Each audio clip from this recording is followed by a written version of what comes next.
Da Sul-Americana, a gente abre agora aqui o assunto no Sport Center para falar de São Paulo e Bolívar. No jogo de ida, o São Paulo conseguiu segurar o empate em 1-1 e agora André Donk chega para falar mais com a gente diretamente do Morumbi com mais informações.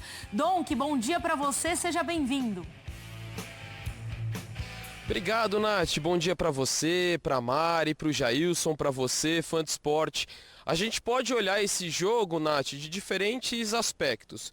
Primeiro, do lado mais positivo, pelo que foi a ida. Acho que o São Paulo conseguiu entregar o esperado jogando na altitude contra o Bolívar, que já foi mais forte em outros anos, mas ainda assim é uma equipe competitiva. Não à toa venceu os 2 jogos contra o Grêmio. E o São Paulo foi inteligente para jogar na altitude, teve uma queda física que é completamente natural na segunda etapa, mas traz um bom resultado. Acho que o São Paulo fica um pouco favorito no confronto por conta disso. Seria muito favorito em outras condições, eu só não coloco muito pela fase do São Paulo. Aí é que eu entro no outro lado dessa partida.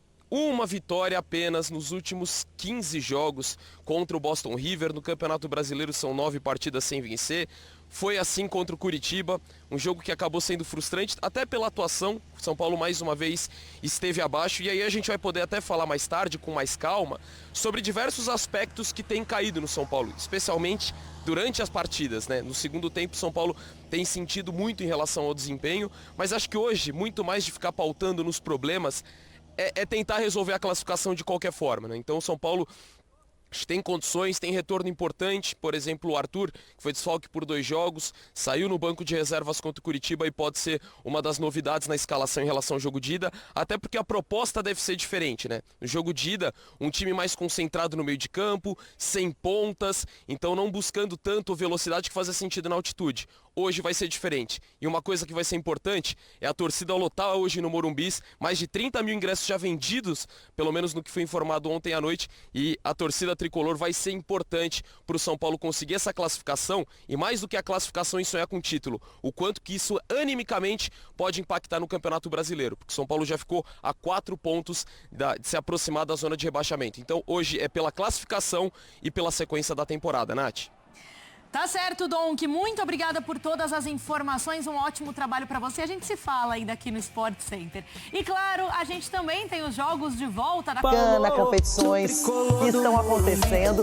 Cicinho, São Paulo e Bolívar. Poucos acreditavam no empate na altitude, é sempre desumano. São Paulo conseguiu e agora o São Paulo tem tudo para seguir adiante na Sul-Americana. Né, Cicinho? Tava melhor do Inter, né, Cicinho?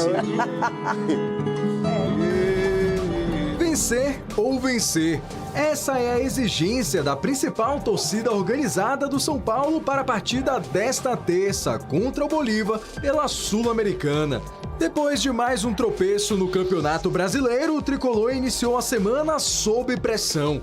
Em uma conversa direta com o técnico Dorival Júnior, o executivo de futebol Rafinha e o presidente Harry Macis, a organizada cobrou o pagamento em dia para o elenco, vitórias contra Bolívar e Chapecoense e comprometimento dos atletas. Nesse momento eu estou em débito com o torcedor, mas nós estamos trabalhando muito para que isso seja revertido. E a Copa Sul-Americana é uma oportunidade de ouro para reduzir esse débito. Com um empate por 1-1 em La Paz, o tricolor só precisa de uma vitória simples no Morumbi para avançar para as quartas.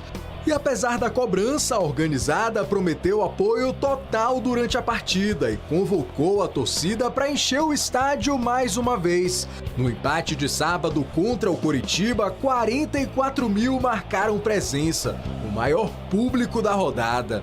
Só temos de agradecer o apoio deles.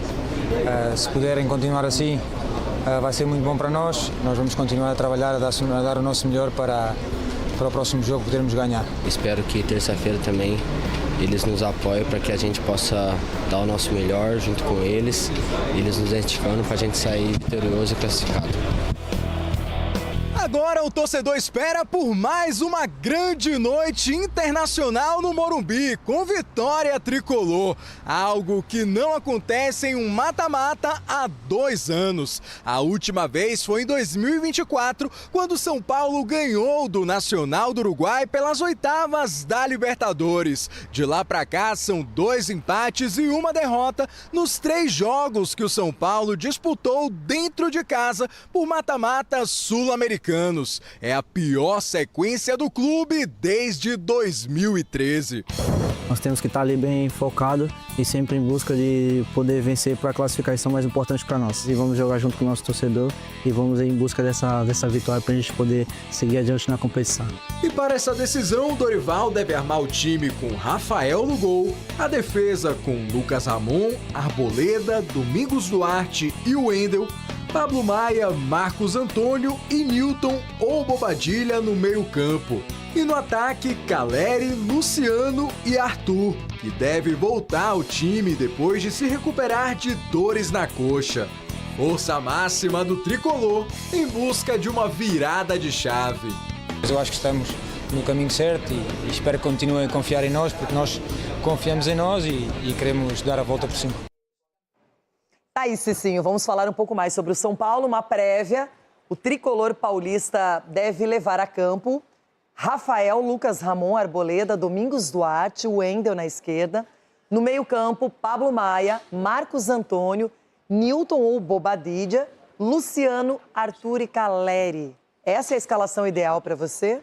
Não, Renata, confesso que não, né? Mas assim, eu gosto muito, o Domingos Duarte, ele chegou trazendo uma experiência para o sistema defensivo do São Paulo. Jogou bem. E junto com o Arboleda ali, tá esse sistema defensivo bem consistente. O Lucas Ramon é um jogador que eu gosto do estilo dele, quando é acionado no ataque também, colabora. Assim, o Wendel, eu daria espaço um pouco mais para o Iago, que estreou bem na Libertadores, teve personalidade no primeiro jogo na altitude. Então, assim, em meio a toda a dificuldade, talvez o Dorival poupou ele no jogo passado, devido a não estar jogando sempre. E pode ser a surpresa hoje. Mas se entrar o Wendel, vai ser aquele arroz com feijão. Eu só trocaria um meio-campo. Se eu fosse o Dorival, eu tentaria dar uma sequência novamente para Danielzinho, Marcos Antônio e Bobadilha, que foi o meio-campo que o Crespo conseguiu extrair a melhor condição. Crespo de novo, não. De novo, para, Cicino. Ninguém aguenta mais. Cara, mas assim, ó, nós vimos o Cruzeiro enfrentando uma grande dificuldade quando o Tite chegou e desmontou um trabalho tirando o meio de campo que vinha sendo destaque no Cruzeiro e enfrentou dificuldade. Você quer mexer no meio de campo porque tem um buraco no meio de campo? Não, tem assim, um buraco na entrada também. É que eu colocaria os jogadores que eles estavam se entendendo. E esses 3 jogadores davam liberdade para os laterais do São Paulo. E o Lucas Ramon se tornou um dos principais jogadores do São Paulo. Então é o seguinte, a ideia também poderia ser você tirar um dos atacantes, no caso o Arthur. Jogando em casa, você vai tirar um atacante. O São Paulo, na época, Crespo, se tornando o primeiro lugar da tabela, nunca jogou de novo, velho. Era o Luciano e o Caleri. Mas aí você bota o Newton ali para fazer um terceiro zagueiro, puxa mais um jogador de meio, que pode ser ou o Danielzinho ou o Bobadilha. Porque é o seguinte, o São Paulo tem que ter humildade agora. A fase não tá boa. Mas tem humildade contra o Bolívar? Precisa. Não, é baixitude aqui, não altitude não, irmão. O Grêmio perdeu na baixitude aqui também. O Grêmio perdeu na baixitude. O Grêmio não é parâmetro. Mas ganhou do São Paulo. Mas tá atrás do São Paulo. Vamos lá. Então a fase tá ruim, Cici. Né? Tá no mesmo barco. Pô, caramba. Cada um se apega no que tem. Renata, tá todo mundo na mesma draga aí, não tem jeito. Não é assim não, hein? Vocês estão repetindo o meu discurso de agora há pouco. Só isso que eu quero lembrar. Eu já falei sobre isso. Mas, gente, agora o Pablo Maia sempre foi um jogador da confiança do Dorival Júnior, especialmente naquela época da Copa do Brasil, que foi um título importante. É um jogador que sofreu com muitas lesões, fez um golaço no final de semana contra o Coritiba. Mas o time, não é só o Inter, muitos times não sustentam, não é a vantagem que conseguem durante é o problema do São Paulo, o primeiro tempo. O São Paulo tem esse problema. Também. Ele abre o placar, ele até cria uma jogada, define, só que depois acaba vacilando defensivamente. E hoje eu acho que é o ponto de atenção, Ronaldo, a defesa do São Paulo. O São Paulo e alguns outros times também, quando o treinador mexe, parece que não acerta, né, velho? Parece que arrebenta. O problema do São Paulo é o segundo tempo. Aí tal. Eu só vou assistir o primeiro. E aí ele tira jogadores que os caras ficam bravos. Vou ver no final o que deu. E os caras ficam bravos brigando com o Dorival. O Dorival é o único cara do São Paulo hoje que gosta do mata-mata. Então deixa ele. Deixa ele trabalhar. Essa é uma vantagem mesmo. Essa é a vantagem grande que vantagem do São Paulo. O Dorival, ele pode até cair no Brasileiro. Né? Não. Pode, até pode. Não pode, não. Mas no mata-mata ele briga e ele vai até o final. Você acha que o São Paulo corre risco de rebaixamento? São Paulo e o Inter. Não te perguntei do Inter, só de São Paulo. Você me perguntou, eu tô colocando com outra equipe. O treinador, quando mexe, atrapalha Mas, o time. Ronaldo, precisa lembrar que se o São Paulo cair, tem cadeira de roda amanhã. Ah, sim, tá sabendo, né? Não, mas não vai cair, não. Não? Vai não. Marco Aurélio Cunha já caiu, então tá bom. Ele se antecipou já. Um beijo pro doutor, tá? Tá se recuperando o nosso Wolverine, não é?